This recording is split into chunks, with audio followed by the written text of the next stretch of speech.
আসসালামু আলাইকুম, কি অবস্থা? সবাই কেমন আছেন? আলহামদুলিল্লাহ, আপনার সকলের দোয়ায় আমি অনেক ভালো আছি। ব্র্যান্ড নিউ ভিডিওতে সবাইকে স্বাগতম। আজকে অনেকদিন পরে বলতে পারেন কি চলে আসলাম হাইমচরে। প্রায় ১ বছর পরে চলে আসলাম আমি হাইমচরে। কারণ হাইমচরে আমার আসা হয় অনেকটাই কম এখন। আগে একটা সময় অনেক আসতাম, কিন্তু এখন আসা হয় অনেক কম। তো অনেকেই বলতে পারেন আমার হাইমচর কি? হাইমচর আমি কেন আসি? হাইমচর হচ্ছে আমার নানুর বাড়ি। হাইমচর আমার আসা হয় এই কারণে। তো আমি এখন আছি হচ্ছে মেঘনা নদীর পাড়ে। মেঘনা নদীর পাড়ে ভিউটা সত্যি অনেকটাই সুন্দর। একটা সময় অনেক বেশি আসতাম, কিন্তু এখন আমার আসা হয় না। সবসময় আমার ঈদ কাটাতে হতো আমার হাইমচরে, কারণ আমি সবসময় ঈদ করতাম, আমি হাইমচরে ঈদ করতাম। কিন্তু এখন তো আর হাইমচরে ঈদ করতে পারি না, কারণ একটু বড় হয়ে গেছি বলতে পারেন কি। নিজে এখন চাকরি করি, চাকরির কারণে বলতে পারেন কি আমার এখন চাঁদপুরে ঈদ করতে হবে। তো আমরা ৪ জন মামাতো ভাই ছিলাম। ৪ জন মামাতো ভাইয়ের মাঝেই আমরা কিন্তু বলতে পারেন কি আমাদের ভিতরে অনেক ভালো বন্ডিং ছিল।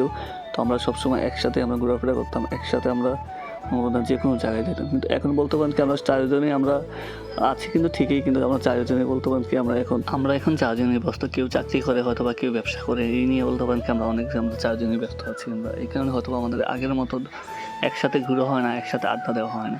আপনাদের দোয়া এবং ভালোবাসা থাকলে ইনশাআল্লাহ খুব শীঘ্রই হয়তো আমাদেরকে দেখবেন, এইভাবে ভিডিওতে দেখবেন হয়তো আমরা ৪ মামাতো ভাই আবার এক হয়ে গেছি, আবার একসাথে আছি, একসাথে আড্ডা দিচ্ছি। আজকে নদীর পাড়ে এসে বিশ্বাস করবেন কি জানি না, আমি আমার ভাইদেরকে অনেক বেশি মিস করতেছি। আমার ৪ জন মামাতো ভাই পর আমাদের সবাইকে অনেক বেশি মিস করতেছি। আমার সাথে যাদেরকে দেখতেছেন এই যে ২ জন আছে, এটা হচ্ছে আমার মামাতো ভাই। ওরা হচ্ছে ছোটো, কিন্তু আমাদের যে বড় যে মামাতো ভাইগুলিকে আছে আমি অনেক বেশি মিস করতেছি তাদেরকে। আমি জানি না কেন জানি আমার নদীর পাড়ে আসলে আমার কাছে এতটা ভালো লাগে, এতটা শান্তি ফিল হয় নদীর পাড়ে আসলে, যা হয়তো আপনাকে বলে আমি বোঝাতে পারবো না। নদীর যে আবহাওয়াটা, যে বলতে পারেন কি নদীর আবহাওয়াটা হয়তো আমার মনটা পুরো জুড়িয়ে যায়। নদীর পাড়ে আসলে আমার কাছে অনেক ভালো লাগে। আর নিজে নদীর পাড়ে আসলে বাচ্চা পোলাপানের মতো হয়ে যায় বলতে পারেন কি। নিজে ওই ছোটোবেলার কিছু স্মৃতি হয়তো আমি ধরে রাখতে চাই। মানে এই ধরনের দুষ্টাইমি আমরা কিন্তু ছোটোবেলা অনেক করতাম।